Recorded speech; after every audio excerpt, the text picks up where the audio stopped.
नमस्कार सभी दर्शकों का ईटी नाउ स्वदेश पर मैं हूं प्रशांत पांडे और आप देखना शुरू कर चुके हैं मार्केट पर हमारी खास पेशकश कल की तैयारी। जो दर्शक हमारे साथ अभी जुड़े हैं उनकी जानकारी के लिए बता दूं कि इस शो में हम देते हैं आज के बाजार का पूरा ब्यौरा, साथ ही करवाते हैं कल के बाजार की आपकी खास तैयारी।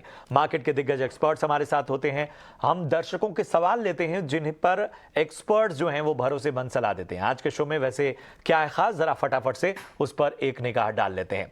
तो आज के बाजार के हिसाब से कल की रणनीति क्या होनी चाहिए ये हम आपको बताएंगे। कैसे रहेंगे रिलायंस इंडस्ट्रीज लिमिटेड के नतीजे, उसका पूरा ब्यौरा देंगे। और बाजार में कमाई का वीआईपी सेगमेंट होगा जहां कमाई के मौके बनते आपको नजर आएंगे। शो में आपको जुड़ने के लिए बड़ा ही आसान सा तरीका है, अपना सवाल हम तक इस व्हाट्सएप नंबर के जरिए पहुंचाएं और इस नंबर पर जब अपना सवाल भेजें तो अपना और अपने शहर का नाम जरूर मेंशन करें। इसके अलावा अगर आप सोशल मीडिया पर एक्टिव हैं तो वहां पर आप ट्विटर और फेसबुक के जरिए हम तक अपने सवाल पहुंचा सकते हैं। #KKT यानी कल की तैयारी स्पेस अपना सवाल, अपना और अपने शहर का नाम जरूर भेजिए। आज के शो में हमारे साथ दो बेहद खास मेहमान जुड़ेंगे। मंदार जाम सांडेकर साहब होंगे डायरेक्टर प्रिसिजन टेक्निकल एनालिसिस से, और अविनाश गोरक्षकर साहब होंगे head research profit mart securities से।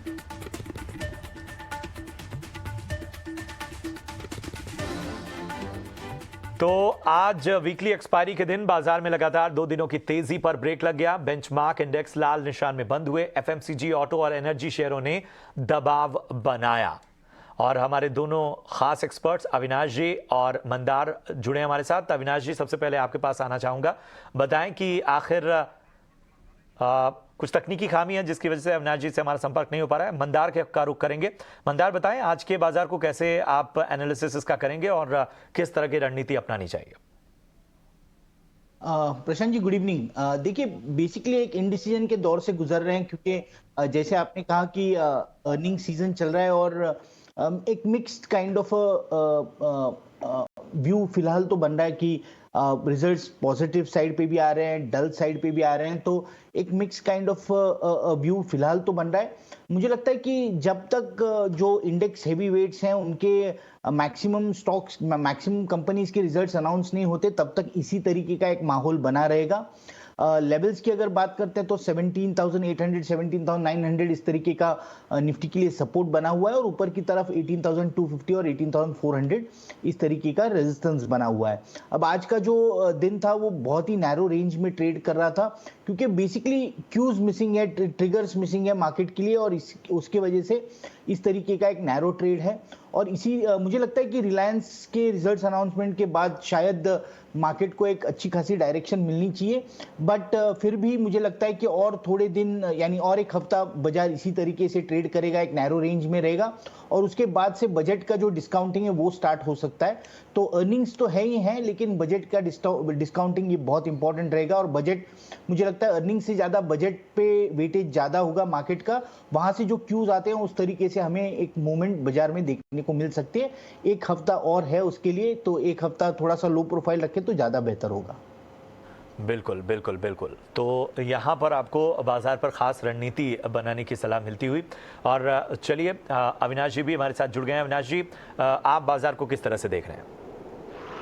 प्रशांत, पहली बात तो मुझे लग रहा है कि मार्केट्स में ये जो वोलेटिलिटी है वो चलती रहेगी जब तक बजट प्रेजेंट नहीं होता। मेरे ख्याल से अभी भी ग्लोबल हेडविंड्स काफ़ी चैलेंजिंग है यूएस यूरोप से, और अभी नतीजों का सीजन है। आज हमने देखा कि एशियन पेंट्स, हिंदुस्तान लीवर जैसे स्टॉक्स को भारी पिटाई हो गई है क्योंकि एशियन पेंट्स ने नतीजे उम्मीद से काफ़ी खराब रिपोर्ट किए हैं। तो मेरे अनुमान से अभी जब अर्निंग सीजन शुरू है तब आपको ज़्यादातर स्टॉक स्पेसिफिक एक्टिविटी देखने को मिलेगी। इंडेक्स मुझे लग रहा है जब तक 17,800 रहेगा तब तक कोई दिक्कत नहीं है, बट ऊपरी लेवल पे मुझे लग रहा है मार्केट्स को अभी ट्रिगर्स ढूंढने की शायद थोड़ी एफर्ट करनी पड़ेगी। बजट होने के बाद ही मार्केट को एक डायरेक्शनल व्यू मिलेगा, तो इंडेक्स में कोई बड़ी अपसाइड आएगी ऐसा लग नहीं रहा है, बट हाँ, स्टॉक स्पेसिफिक आपको काफ़ी मौके मिलेंगे, वहाँ पे इन्वेस्टर्स को फोकस करना चाहिए। बिल्कुल, बिल्कुल। तो यहाँ पर जो है वो बाज़ार पर आपको ख़ास राय मिलती हुई हमारे दोनों एक्सपर्ट्स के ज़रिए। और जैसा मैं हमेशा कहता हूँ कि ये जो शो है, ये दरअसल आप दर्शकों का है और हमारी कोशिश यही होती है कि एक बड़ा हिस्सा इस शो में हम आपके सवालों का रखें। और कई बार ऐसा होता है कि समय कम होने की वजह से हम बहुत से दर्शकों के सवाल नहीं ले पाते, लेकिन आप ये शो रेगुलर देखते हो तो आप ये नोटिस करेंगे कि आपके जो सवाल छूट जाते हैं उसे हम अगले दिन ज़रूर शामिल करते हैं। तो चलिए शुरू करते हैं। विकास हैं हमारे पहले जो दर्शक हैं सूरत गुजरात से। टाटा पावर के 836 शेयर इनके पास हैं और 233 के भाव पे लिए हैं। 1 साल के लिए नज़रिया चाहते हैं। मंदार, क्या होगी इनको सलाह? देखिए बेसिकली टाटा पावर एक कंसोलिडेशन में ट्रेड कर रहा है पिछले 2 साल से। अब करंट लेवल्स जहां पे ट्रेड कर रहा है यहाँ से एक 10% नीचे एक अच्छा खासा सपोर्ट है। सपोर्ट बनता है करीबन 195-190 के लेवल्स पे अच्छा खासा सपोर्ट है। और इनकी जो खरीदारी है वो ऊपर की है, तो मुझे लगता है कि फिलहाल तो होल्ड करना चाहिए। स्टॉप लॉस जो इस स्टॉक में बनेगा वो 185 का होगा। प्लस मैं इनको एक राय दूंगा कि आपने 235 के लेवल पे खरीदा है, ये अगर स्टॉक नीचे आ जाता है सपोर्ट लेवल्स के आसपास 195 ये लेवल्स पे अगर आ जाता है तो वहां पे पोजीशन ऐड कीजिए। 185 का स्टॉप लॉस रखिए। ऊपर की तरफ जब भी ये मूव देगा तब आप एग्जिट कर सकते हैं। इस तरीके का स्विंग ट्रेड करने से आपका जो ओरिजिनल कॉस्ट प्राइस है वो आप कम कर सकते हैं। लेकिन ध्यान रखना है ये ट्रेड जो है स्टॉप लॉस के साथ होना चाहिए। ऐसा नहीं होना चाहिए कि आपने पोजीशन ऐड तो कर ली और स्टॉक अगर सपोर्ट भी ब्रेक करके नीचे चला गया तो आपके लॉस मेकिंग पोजीशन और बढ़ जाए, ऐसा नहीं होना चाहिए। तो 185 का स्टॉप लॉस रख के आप इस तरीके का स्विंग ट्रेड जरूर कर सकते हैं फिलहाल एक कंसोलिडेशन में, और ऐसे लग रहा है कि और 1 साल इसी कंसोलिडेशन में ये स्टॉक बना रहेगा। ठीक है, तो आपको खास राय मिल रही है इस स्टॉक पे। निशांत हमारे अगले दर्शक हैं आगरा से और इनका सवाल है गार्डन रिच के 115 शेयर इन्होंने ले रखे हैं और भाव है 549 का। अविनाश जी, क्या करना चाहिए? प्रशांत, देखिए गार्डन रीच एक नेवल कंपनी है, काफ़ी अच्छी इनकी ऑर्डर बुक है। मुझे लग रहा है कि देखिए डिफेंस में नॉट ओनली इस बजट में लेकिन आने वाले साल में हमको लग रहा है कि काफ़ी अच्छा ट्रैक्शन देखने को मिलेगा। सबसे बड़ी बात, गार्डन रीच एक कर्जा मुक्त कंपनी है, इनकी वर्किंग कैपिटल मैनेजमेंट भी बहुत स्ट्रांग है। मुझे लग रहा है कि अगर ये चाहे तो थोड़ा सा एवरेज भी कर सकते हैं क्योंकि नज़रिया अगले 12 से 18 महीने का बहुत स्ट्रांग है।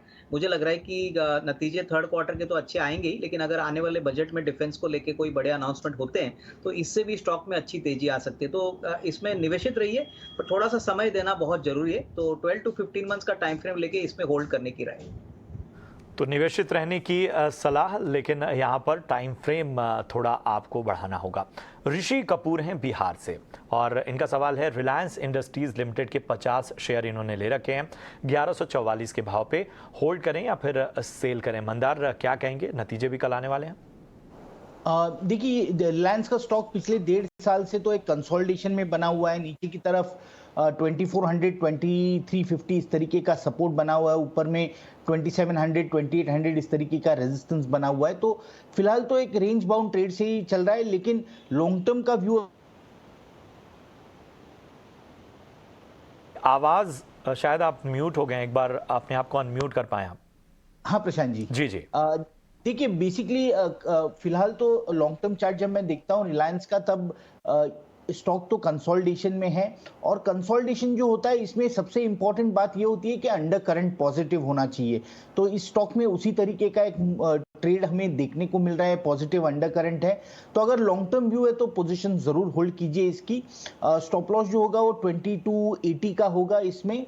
और फिलहाल ऊपर का जो रेंज है 2750 का रेजिस्टेंस एक बार ब्रेक करता है तो इसमें ऊपर में 3400 से 3500 के टारगेट्स एक्टिवेट हो जाएंगे, लेकिन फिलहाल उसके लिए रुकना जरूरी है।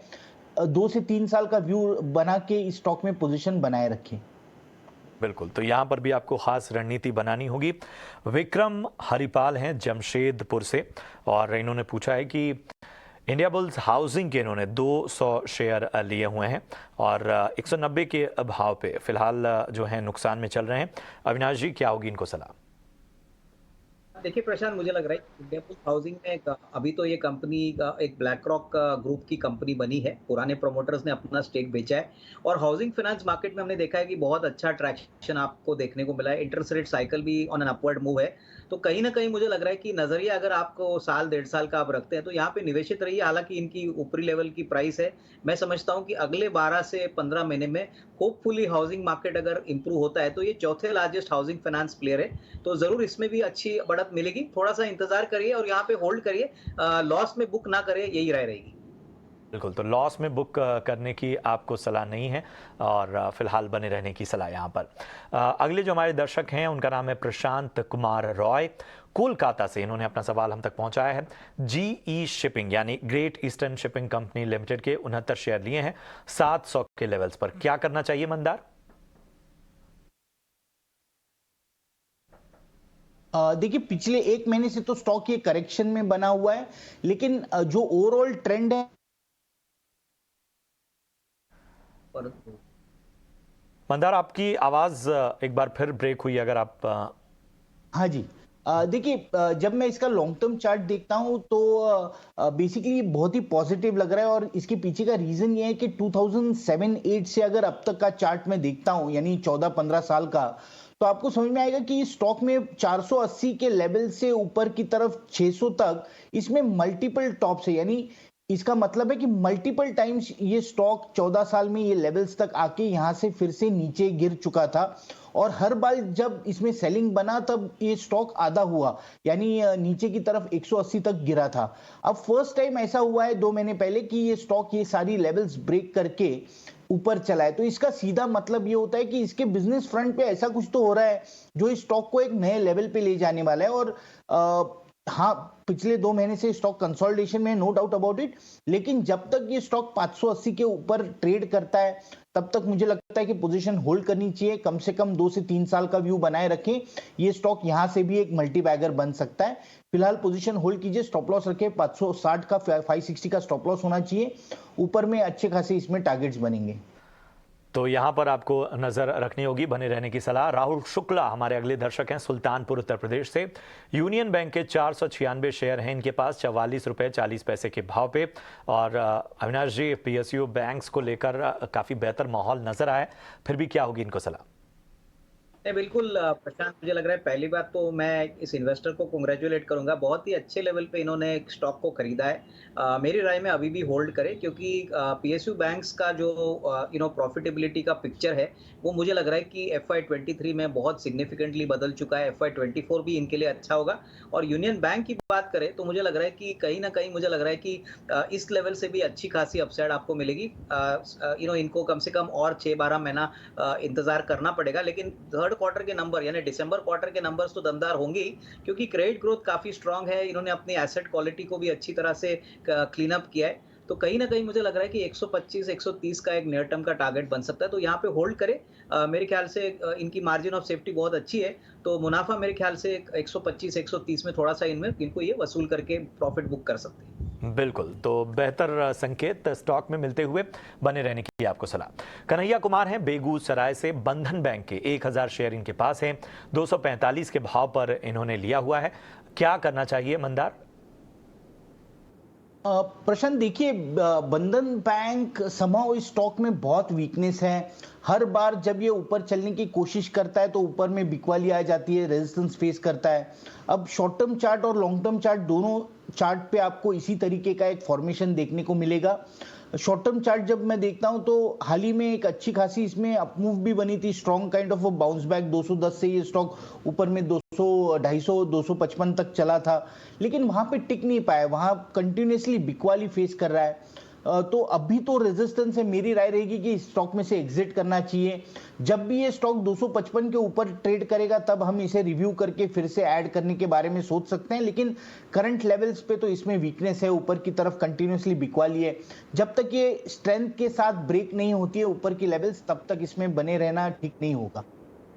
बिल्कुल, तो यहाँ पर आपको खास रणनीति बनानी होगी और जिस तरह की सलाह मिल रही है उस पर अमल करना होगा। डीसी शर्मा हैं जयपुर से। टाटा स्टील के 400 शेयर हैं इनके पास, 119 रुपए के भाव पे पूछ रहे हैं क्या करना चाहिए। अविनाश जी, क्या होगी सलाह?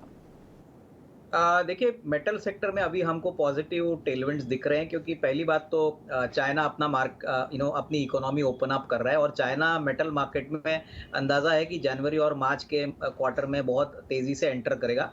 इसका बेनिफिट क्या होगा कि मेटल की कीमतें डेफिनेटली बढ़ेगी और अगर ऐसा होता है तो डेफिनेटली इंडियन मेटल कंपनीज को भी काफ़ी फायदा होना चाहिए। सबसे बड़ी बात टाटा स्टील ने अच्छे साइकिल में अपना कर्जा भी काफ़ी कम कर दिया है और इंटीग्रेटेड प्लेयर है, तो इसका फ़ायदा डेफ़िनेटली टाटा स्टील को मिलेगा। तो नज़रिया कम से कम 6 टू 12 मंथ्स रखिए और थोड़ा-सा इंतज़ार करिए। मुझे लग रहा है कि 140, 145 का फर्स्ट टारगेट बन सकता है, तो यहाँ पे होल्ड करने की राय रहेगी। मेरे ख़्याल से ये अच्छी एंट्री उन्होंने की है, लेकिन टाइम फ्रेम थोड़ा लंबा रखना चाहिए।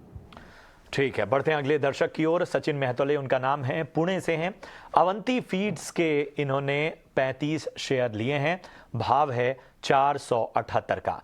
क्या 3 से 6 महीने तक इंतजार करना चाहिए, बने रहना चाहिए, ये पूछ रहे हैं मंदार। क्या होगी इनको एडवाइस? देखिए करंट लेवल्स पे स्टॉक में सपोर्ट है, ये पॉजिटिव बात है। और पिछले 2 साल से तो स्टॉक यही लेवल्स पे, यानी आज भी 2020 के फर्स्ट हाफ में जो लेवल्स पे ट्रेड कर रहा था उसी लेवल्स के आसपास ये स्टॉक ट्रेड कर रहा है। सपोर्ट पे है, इसलिए मेरी राय तो रहेगी कि फिलहाल होल्ड कीजिए। इसमें ऐसा कुछ ऐसा कुछ इंटरेस्टिंग है नहीं चार्ट पे फिलहाल, लेकिन सपोर्ट जो है वो 370 से लेके 365 इस तरीके का सपोर्ट है। तो जो पोजीशन अब भी फिलहाल बनी हुई है वो 360 के स्टॉप लॉस से होल्ड करें। ऊपर की तरफ इसमें जो रेजिस्टेंस है वो 410 412 के लेवल्स पे है। ये रेजिस्टेंस अगर ये ऊपर की तरफ ब्रेक करता है तो इसमें 500 तक की मूव हमें देखने को जरूर मिलेगी। तो ये लेवल्स वॉच कीजिए, फिलहाल 360 के स्टॉप लॉस से पोजीशन होल्ड कीजिए। तो यहाँ पर आपको खास सलाह मिलती हुई। पारस जैन हैं हमारे अगले दर्शक। एमएमटीसी के 1200 शेयर इनके पास हैं, भाव है 47 रुपये 95 पैसे का। क्या करना चाहिए अविनाश जी? देखिए मुझे लग रहा है एमएमटीसी ने नंबर्स कोई बड़े अच्छे दिखाए नहीं है और बेसिकली ये ट्रेडिंग कंपनी है, मार्जिन्स भी बहुत कम होते हैं। मुझे लग रहा है कि देखिए कोई बड़ा पॉजिटिव सरप्राइज एटलीस्ट स्टॉक में आएगा ऐसा लग नहीं रहा है। हाल ही में काफ़ी समय पहले इन्होंने एक एक्विजिशन किया था जिसका फ़ायदा अभी भी नंबर्स में आया नहीं है। तो मेरे ख्याल से अगर इनका time frame short to medium term है तो निवेशित रहिए, लेकिन अगर शॉर्ट टर्म की बात करें तो कोई बड़ा पॉजिटिव सरप्राइज आएगा, शेयर में कोई अच्छी बढ़त आएगी ऐसा लग नहीं रहा है। तो होल्ड करिए, but time frame 6 to 12 months रखना जरूरी है, तो कंटिन्यू टू होल्ड। होल्ड करने की सलाह और 6 से 12 महीने तक का जो है वो टाइम फ्रेम आपको रखना होगा। उमेश मन्ना है कोलकाता से और इनका सवाल है वरुण बेवरेजेस के। इन्होंने 10 शेयर ले रखे हैं 1150 के लेवल पे। 3 से 4 महीने के लिए नजरिया चाहते हैं मंदार, क्या होगी इनको सलाह? देखिए वरुण बेवरेजेस के केस में स्टॉक तो एक मंदार आपकी आवाज एक बार फिर। जी जी, एक्सट्रीमली सॉरी। अच्छा देखिए वरुण बेवरेजेस के केस में हमने एक अच्छी खासी अपमूव देखने को मिली है और पिछले 3 साल में अगर देखते हैं तो ये स्टॉक 200-250 के लेवल से करंट लेवल्स यानी 1400 के ऊपर वाला हाई ये करके अभी फिलहाल 1225 के आसपास ट्रेड कर रहा है। तो मुझे लगता है कि जिस तरीके का 7 टाइम्स ये रिटर्न जनरेट कर चुका है पिछले 3 साल में, तो अब ये करंट लेवल्स पे यहाँ पे कंसोलिडेट करेगा। अगले कम से कम 6 महीने से 1 साल तो ये करंट लेवल्स पे ट्रेड करना चाहिए। 1100 और 1400 इस तरीके का इस स्टॉक का रेंज होगा। तो मुझे लगता है कि इसमें प्रॉफिट बुकिंग करें वो ज्यादा बेहतर होगा। कंसोलिडेशन के बाद इसमें रिव्यू जरूर कर सकते हैं और फिर बाद में पोजीशन ऐड करनी नहीं करनी है वो उसके बारे में डिसाइड कर सकते हैं। अगर पूरा भी प्रॉफिट बुकिंग नहीं करना हो तो कम से कम पार्शियल प्रॉफिट बुकिंग जरूर करना चाहिए, क्योंकि बहुत ही स्ट्रेच लग रहा है और ये लेवल्स पे ये स्टॉक कंसोलिडेट करेगा। बिल्कुल। तो इन लेवल्स पर आपको नज़र रखनी होगी और ख़ास रणनीति अपनानी होगी। बढ़ते हैं आगे और दर्शकों के सवालों में का सिलसिला जो है वो हम यहाँ पर रोकते हैं और कुछ अहम खबरों की ओर बढ़ते हैं। HUL ने अपने तिमाही नतीजे जारी कर दिए हैं। कंपनी की आय और मुनाफा दोनों में इजाफा हुआ है, साथ ही कंपनी की मार्जिन में गिरावट रही। पूरी जानकारी दे रही हैं हमारी सहयोगी विन्नी मोतीवाला। तो एचयूएल के जो ओवरऑल नंबर्स ये टाइम आए हुए हैं, रेवेन्यू, प्रॉफिट्स और मार्जिन्स तीनों इन लाइन विद एस्टिमेट है। और उसके अलावा जो वॉल्यूम ग्रोथ भी हम लोग इंपॉर्टेंट फैक्टर है, 5% वॉल्यूम ग्रोथ ये टाइम आई हुई है, तो ये भी इन लाइन ही थी जो हमारी एक्सपेक्टेशंस थी। उसके अलावा ऑल राउंड उनके सेगमेंट्स है, home care segment, beauty personal care segment, food और रिफ्रेशमेंट, तीनों जगह पे उन्होंने स्ट्रॉन्ग ही ग्रोथ देखी हुई है, वेदर वैल्यू ग्रोथ और वॉल्यूम ग्रोथ। तो मार्जिन्स आई हुए 23.3 to 6% अराउंड, वाइल ओवरऑल यहाँ पे yes quarter on quarter basis पे इंक्रीज हुई है, ईयर ऑन ईयर बेसिस पे यहाँ पे अभी भी थोड़ी प्रेशर दिख रही है, because inflation year on year basis पे अभी भी चल रहा था, पर क्वार्टर ऑन क्वार्टर बेसिस पे इन्फ्लेशन कम हो चुकी है, इसीलिए क्वार्टर ऑन क्वार्टर बेसिस पे मार्जिन इंप्रूव हुई है। उसके अलावा मैनेजमेंट ने ये भी हाईलाइट किया हुआ है कि उन्होंने अपनी जो कॉस्ट कम हो रही है, इन्फ्लेशन कम हो रहा है, उसका जो बेनिफिट है उन्होंने ऑलरेडी पास कर दिया है कस्टमर्स को, वेदर अपने सोप सेगमेंट्स में देखें या उनके टी का जो बिजनेस है वहाँ पे भी उन्होंने बेनिफिट पास कर लिए। ओवरऑल वो कॉशियसली ऑप्टिमिस्टिक है डियर टर्म डिमांड के लिए, और बोल रहे हैं कि रूरल में भी अभी रिकवरी दिख रही है, और रूरल अभी उनका जो वर्स्ट था वो पीछे रह गया है, इन्फ्लेशन पीछे रह चुका है, और अब हमें रिकवरी आगे जाते दिखेगी। पर एक और इम्पॉर्टेंट जो अपडेट आई हुई थी कि वो यूनिलीवर और एचयूएल की जो रॉयल्टी अमाउंट है वहाँ पे इफेक्टिव परसेंटेज जो है वो इंक्रीज हो चुका है 80 बेसिस पॉइंट से। पहले था 2.65% ऑफ टोटल टर्नओवर, अभी हो रहा है 3.45% ऑफ द टोटल टर्नओवर। ये जो इंक्रीज होगा वो स्टैगर्ड मैनर में होगा, 3 साल में डिवाइड होके होएगा, पर अभी भी थोड़ी इंक्रीज हुई है, तो मतलब ये थोड़ी तो कॉस्ट इंक्रीज वहाँ पे होगी, तो ये एक इंपॉर्टेंट फैक्टर है वॉच आउट करने के लिए। पर ऑल एंड ऑल नंबर्स के हिसाब से एचयूएल के नंबर्स इन लाइन थे। चलिए बढ़ते हैं आगे। कल बाजार के लिए क्या अहम ट्रिगर होने वाले हैं, बता रही हैं आशीषा। ग्लोबल क्यूज की बात कर लेते हैं तो यूके से रिटेल सेल्स का डेटा, यूरोजोन से पीपीआई का डेटा और चाइनीज मार्केट से प्राइम लोन लेंडिंग रेट का डेटा आएगा। उसी के चलते ग्लोबल मार्केट पर इम्पैक्ट देखने को मिल सकती है। उसके बाद नतीजों की बात करते हैं तो आज निफ्टी पैक से एचयूएल और एशियन पेंट के नतीजे थे, और अब कल निफ्टी पैक से 3 कंपनियों के नतीजे बाहर आएंगे। सबसे पहले रिलायंस इंडस्ट्रीज जो अपने नतीजे मार्केट आवर्स के बाद पेश करता है, उसके नतीजे आएंगे।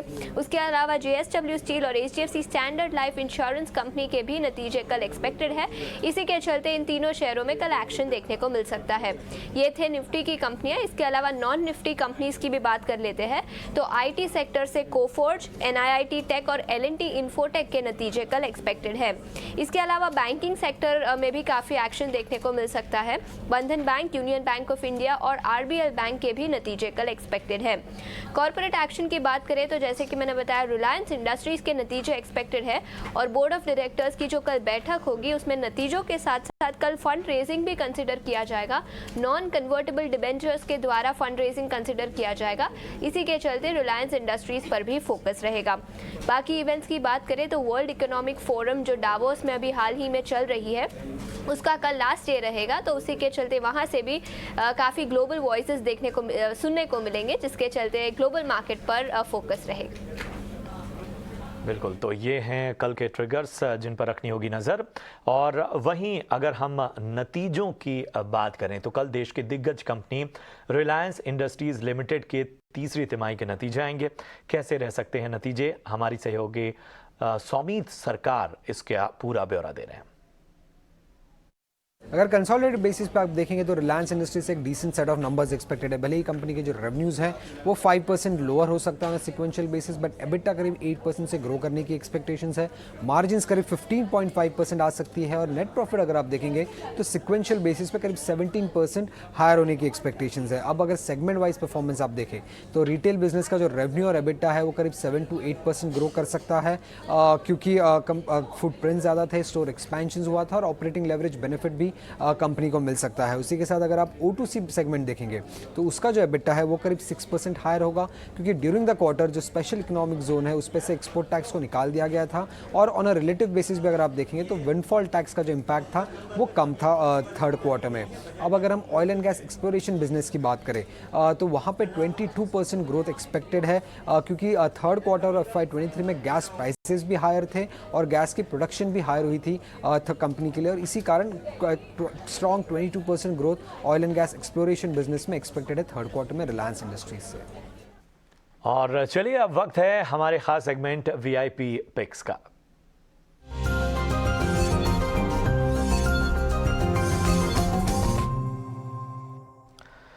तो सबसे पहले अविनाश जी बताएं, आपकी वीआईपी चॉइस क्या है? प्रशांत, मेरे पास 2 शेयर है और दोनों शेयर्स बहुत ही यूनिकली पोजीशनड है। पहली कंपनी का नाम है प्रवेग लिमिटेड। ये कंपनी बेसिकली एक हॉस्पिटैलिटी और एग्जीबिशन इवेंट वाली कंपनी है।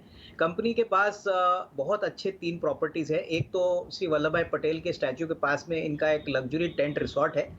दूसरा रण ऑफ कच्छ, तो सभी जानते हैं, काफ़ी ग्लोबली वेल रिकग्नाइज्ड है। वहाँ पे भी वो गवर्नमेंट ऑफ गुजरात के साथ काम करते हैं। और हाल ही में 13 जनवरी को उन्होंने वाराणसी में 200 टेंट का प्रोजेक्ट इनॉग्रेट किया था।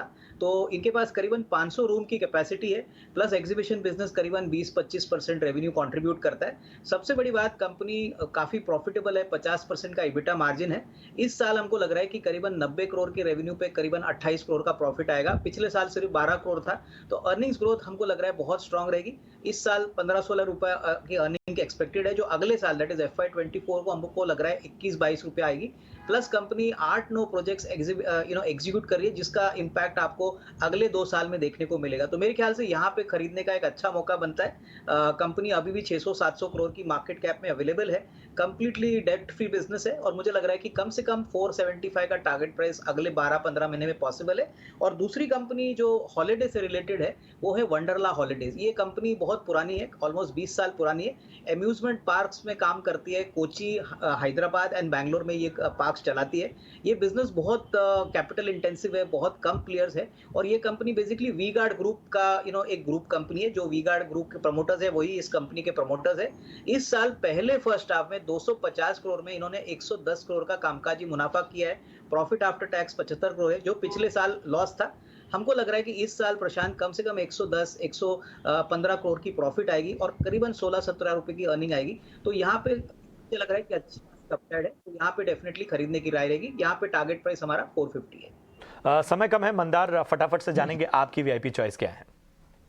देखिए, 2 स्टॉक से पहला तो है वेदांता VEDL। ये 8 महीने के कंसोलिडेशन के बाद एक ब्रेकआउट जनरेट किया हुआ है आज। तो इसमें एक शॉर्ट टर्म बाय बनेगा, 320 का स्टॉप लॉस होगा, 365 का टारगेट होगा। और दूसरा स्टॉक है मुल्टेक। इसमें भी एक कंसोलिडेशन के बाद एक फ्रेश ब्रेकआउट हुआ है, तो इसमें भी एक बाय बनेगा, 162 का स्टॉप लॉस होगा और 205 का टारगेट। बहुत बहुत शुक्रिया मंदार और अविनाश जी, आप दोनों का शो में जुड़ने के लिए और विश्लेषण करने के लिए, इसके साथ ही दर्शकों के सवालों पर भरोसेमंद सलाह देने के लिए। फिलहाल कल की तैयारी की पूरी टीम को दीजिए इजाजत। आप देखते रहिए ET Now स्वदेश। नमस्कार।